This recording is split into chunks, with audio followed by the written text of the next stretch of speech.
Uh-oh.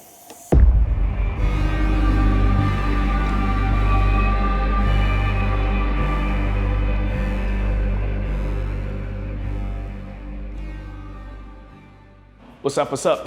We're diving straight into diag with the SR, so it's smoking again. And the garage is a mess, but I have spark plugs out and I noticed they were all fine. The spark plugs, all 1, 2, and 3 cylinders were good, but 4 had oil on it. You can even see the oil right here, and it was only on the threads. So my first thought was valve cover gasket, because there's O-rings on each plug tube. I was like, all right, cylinder number 4 plug tube O-ring is leaking, but the actual coil itself is dry. It might look like it has something on it, but it's dry. So it's not the gasket. So now, this is getting pulled back out. Last time I had this out was when the valves were bad. The video when we had gone and drifted in the rain.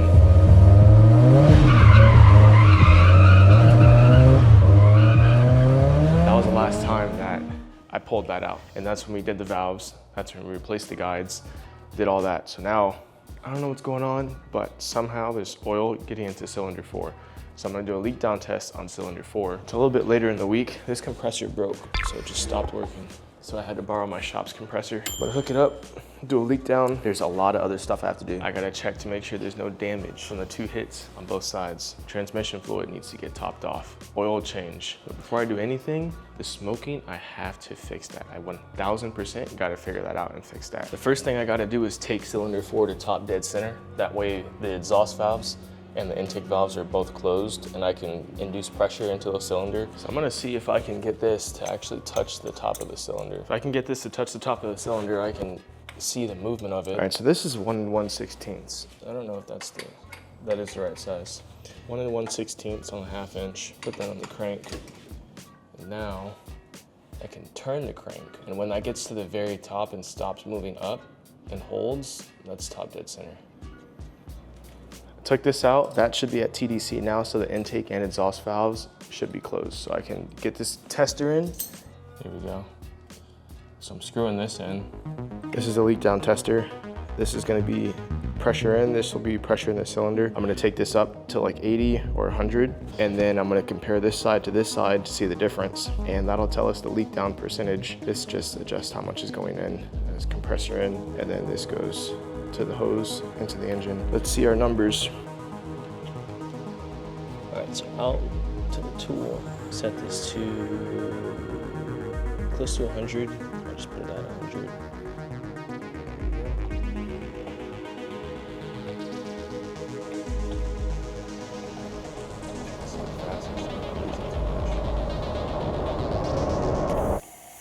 Uh-oh. So that line just popped out of the cylinder. It's not really normal. All right, I'm gonna look at that and then we're gonna try this again. But as it was increasing before it disconnected here somehow, the numbers were almost exactly the same. That's extremely good. Like that's exactly what you wanna see. So I'm gonna try to figure out what's going on with the threads and then we'll get back to it.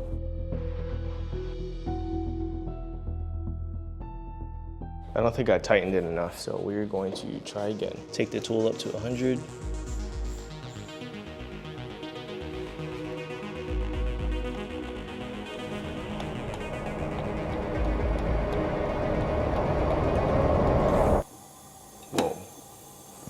Hold on.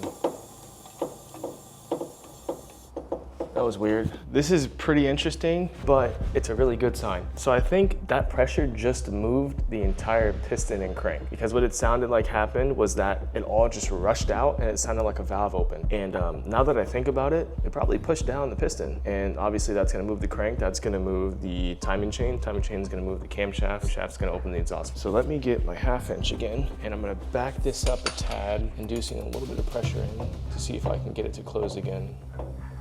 Here we go, now it's closing. Okay, now I'm gonna hold it here and try to go again. Oh yeah, it's definitely pushing the crank, I can feel it. That's safe to say that thing's not leaking. If it's pushing the crank like that, pushing the piston that way, it's not leaking. Why is there oil on the threads? Where is this oil coming from? How is it getting in? You know what, now that I think about this, maybe this is the seals from the turbo. And it's possible that the turbo seals are just leaking oil. It's coming all the way through and then going back into the intake manifold and just burning it that way. It being at the very back is possible because I've seen this before where the oil is coming into the intake manifold, and because the engine is slightly angled backwards, as you can see, it pulls the oil at the back of the intake. So it's more likely to get sucked in through the fourth runner. That's a good possibility, especially if this happens at first startup and kind of goes away as I start to drive. That pulled up oil starts to get sucked in slowly until it stops, and then the smoke goes away. That might be our issue. It might all just come back around to the turbo. Seals are going bad. That's my guess. I'm gonna talk to some people. You can see why I'm about to take a break, right? So I'm gonna take a break, do some research. I'm gonna take a break, do some research, talk to some people, and just try to figure out next steps. Maybe I should just start taking the turbo off. I'm back. As you can see, all the sweat is gone. Took a break, did some research. I need a new turbo. And this is what I've been saying the whole time. I had a feeling that that was the issue the entire time. So I just think the turbo seals are going bad. Shoot, because there is oil in the intake, there is oil in the intercooler. There was oil in the intake manifold. I got away with it for as much as I could, but it's time to replace that. And I've been searching for a T28 for I don't know how long. I don't know why it's so hard to find a T28. I'm gonna keep searching. Now I gotta find one, 100% have to find one because I wanna replace this. I'm gonna do some research. Regardless, I have to get this thing on 4 jack stands. That way we can check the back. To take the turbo off, it's gotta be on 4 jack stands because I gotta take the downpipe off. That is a mission and a half to do. It's on 4 jack stands, so I can start doing stuff I gotta do. The only thing is, so I gotta drain the oil and the coolant to pull the turbo out. But this thing is full, so I need to take this and empty it out so I can drain the oil in here. I'm gonna make a list of all the stuff I have to do so I don't get confused and I just know what I need to do. The back's nice because I have the handbrake up so I can be somewhat quiet. And I'm loosening these.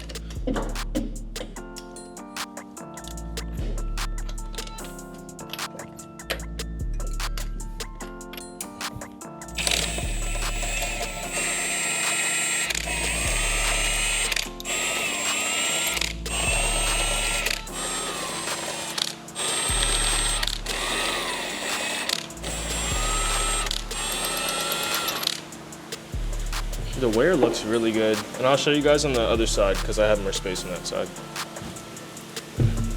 Wow, okay, this has really, really good wear. These look real good so far. So what you can do is look from here to here and see kind of like how even it is. These are very even. They're wearing very even. And remember, last time I got the alignment, I had the back set to 0 perfectly. So I like it. Coming out to the outer edge here, I don't know how well you guys can see this, but the actual wear comes out a decent amount, decently far. The further in this line stops, the higher the PSI, and the further out it goes, the lower. So sometimes people even get low enough to like start wearing off this Kenda thing, the Kenda logo. I had these at like, I think high 20s, fresh. So yeah, wear so far is pretty good. These have been fully heat cycled. I street drove them and also drove them at the track, let them cool down, drove again. So these have been heat cycled. These should last a pretty long time. I'm gonna store these up. Now that we got this off, we can inspect the suspension. It's raining right now, sun rain. That's good luck. I think the next step now, empty out that container, and then I could drain the oil, drain the coolant, not coolant, drain the oil, drain the water. After that, we can start removing the turbo. This is emptied out, so now I can start taking the turbine out. The turbo. I don't know why I keep saying turbine. That'll be an easy, quick thing to do. Once I drain the oil, once I drain the water, we'll move on to the hardest part, taking off the downpipe. Oil's draining now, and it looks clean, which it should because all we did was put this oil in and do one event. Good signs, good signs. The oil's gonna drain all the way out because I want every last drop of oil out of the engine, every last drop of water out of the engine. That way when I pull the turbo out and I have to disconnect the lines, it's not falling all over the floor. If you do this with everything full, I know the water will get everywhere. I don't know about oil, but just to be safe and because I do an oil change after every event anyway, I'm gonna drain the oil and then the water, I did just put it in there, so it's kind of like eh. And another issue is the petcock, which is the drain plug for the rad. That is partially stripped and I need to replace that. And so obviously, I'm not saying it's gonna damage it, but it's not gonna stay in the same condition if I'm constantly loosening it and then retightening it. So I gotta buy a replacement for that. I wanna just buy a new radiator, but that's gonna be expensive and it's not something we need, so I gotta be smart with how I spend my money so I can get as many drive-in events in as possible this year. Okay, that's draining. I need this because we're gonna do water as well. And then once that's done, downpipe. Oil's done, water's next. Oh, I did not expect it to squirt me like that. It's going everywhere too. Yeah, I did not know it was gonna freaking squirt in my face. Okay, I'm gonna take this off now. It's gonna increase the flow. Yeah. No, it just got in my mouth. It just got on my lip. Go ahead, drain. Dumbass. Okay, I'm already over it. I'm gonna keep pushing though. I'm actually gonna start taking some stuff off now just to save some time. Intake needs to come off. Intercooler piping here has to come off. These need to come off to get more space. Brake shield's gotta come off. So I'm just gonna start disconnecting things. Let's go.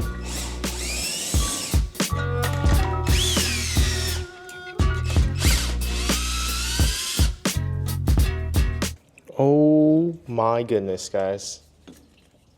Oh my gosh. Oh, there's oil. There's a lot of oil. Yeah, this turbo is done. Look at this. I might have to pull the intercooler and clean it. Okay, water's done. So I'm gonna seal that up and then just continue on taking out this side.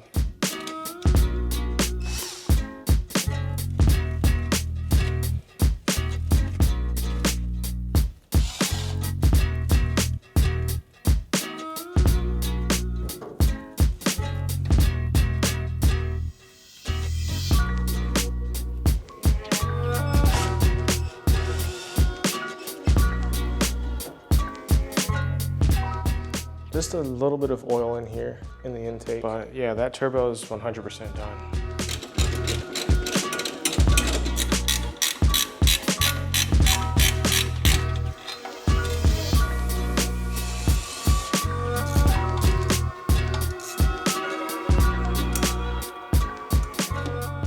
Now I have to take out the O2 sensor, the primary one, and then further down is the secondary one for the AEM gauge. It's gotta come out as well.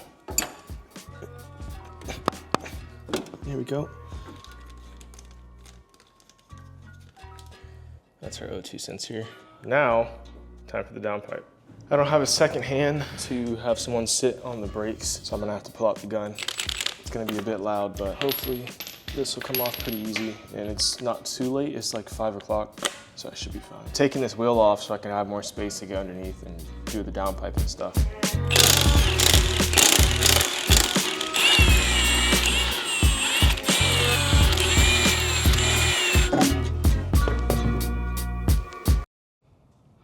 Those are only 2 of the 5 studs. I think there's 2 on top and then these 3 on the bottom. The other one is right there. The steering column shaft in the way. And on top of that, this is my hand, so I want to see how much space there really is. That's my hand. There's not much space. It's a very small area. And you can't get a ratchet in there. It's got to be a wrench only because you can't fit a ratchet. Those 5. And then, I can barely even move, man. This is the O2 for the AEM gauge. And then I have these 2 bolts right here that connect the entire PBM downpipe, flex pipe to the test pipe. Sorry, I just hit myself in the mouth because there's not enough space down here. So I can't film this. Like, I really can't film it, I'm sorry. If I do, it'd be trash and I don't want to film trash. So I'm gonna get this out and I'll see you guys in a little bit. I'm about to put on some music and enjoy myself because this is the hardest part. I'm not joking when I say this. This is, oh, look at this pimple, oh my goodness. This is the hardest part of the entire turbo removal. Everything else, not hard at all. The bolts on the back of the the bolts on the back of the turbo housing, oh my gosh. Let me stop complaining and just knock it out. But yeah, this is the most difficult part. All right, I'll see y'all soon. I had a small mishap. Oh my gosh. Okay, I didn't know that the downpipe was the only thing holding up the rest of the exhaust besides the axle hanger. I think I might have stripped. I think I might have damaged the threads inside of the actual turbo. I didn't know, man. I look crazy because I was on my back and stuff. The lactic acid that built up in my arms just laying on my back just like this. It's actually ridiculous. Disconnected, the exhaust is hanging down like crazy and I'm using all 4 jacks. So let me try to find a solution. Oh, that's right, that's right. I remember now, I use bungee cords to hold up the exhaust. Fail. Okay, you live and you learn. I guess I was just focused on trying to get it out, that I just forgot. All right, let me get under here and pull this thing out now. Here it is. PBM Cobra Max. This thing sounds good because this is deviated and you can hear the internal wastegate open. Like it sounds like an external, but it's built into the actual exhaust. You can definitely hear a pitch change when you get into boost and the wastegate fully opens. I really like this downpipe. That's the most difficult part done out of the way. Easy part now is just taking off the water lines, oil line, oil drain, all the manifold nuts, and then pull the whole thing out. Got a decent amount done today. I'm like sweating and I feel like sore, not sore, but just like having my neck up and my arms in the air for so long, going like this over and over. I'm calling it for today. So tomorrow, I don't have to get under the car. Tomorrow, it's just gonna be working from over top right here. It's working from this side, pulling out the turbo, and then disconnecting the turbo from the manifold. It's got locking tabs with GK Tech. So we gotta unlock those, pull it off. And then tonight, I'm gonna do some research, figure out, I'm still searching for a freaking T28. I don't know why they're so hard to find. I'm still searching for a T28. One day later, I'm back in the garage to continue removing the T28 from the SR20. All right, we're gonna start with water lines.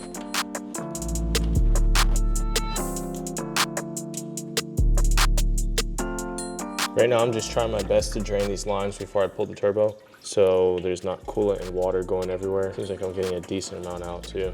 Now I gotta pop the other one loose.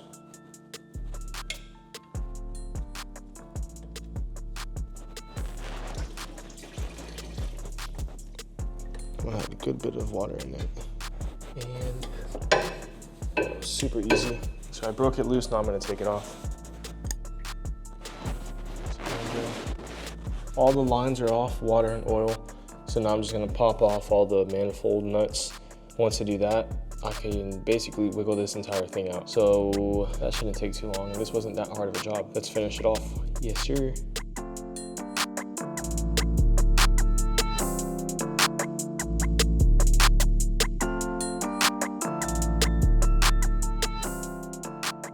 That was, it wasn't hard. It's just so hot and humid in here. It's been raining all day and I'm in Florida. So it's just hot, humid, sauna-like temps in this garage right now. It's out, and just to confirm my suspicions even more, so like I'm looking at the exhaust ports and they're completely dry. All 4 of the ports are completely dry, and that means that all the oil burning is indeed coming from the turbo. Also, unfortunately, as you can see, kind of, right? Yeah, lots of oil in the intercooler because, as I explained earlier, turbo was leaking. Oil gets pushed from the intercooler piping through the intercooler into the intake manifold, pulls in the back, and that's why the spark plug out of cylinder 4 had oil on it, even though the leak down passed, comp passed, and the gaskets at the top for the plug tubes, no leaks there. That's the explanation that I think is happening right here.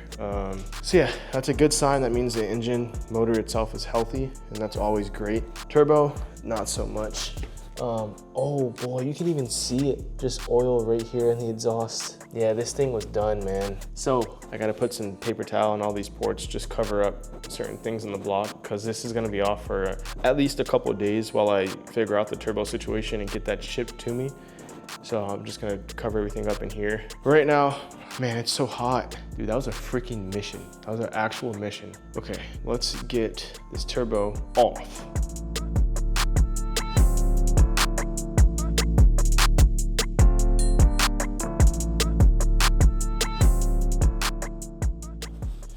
That should be good enough.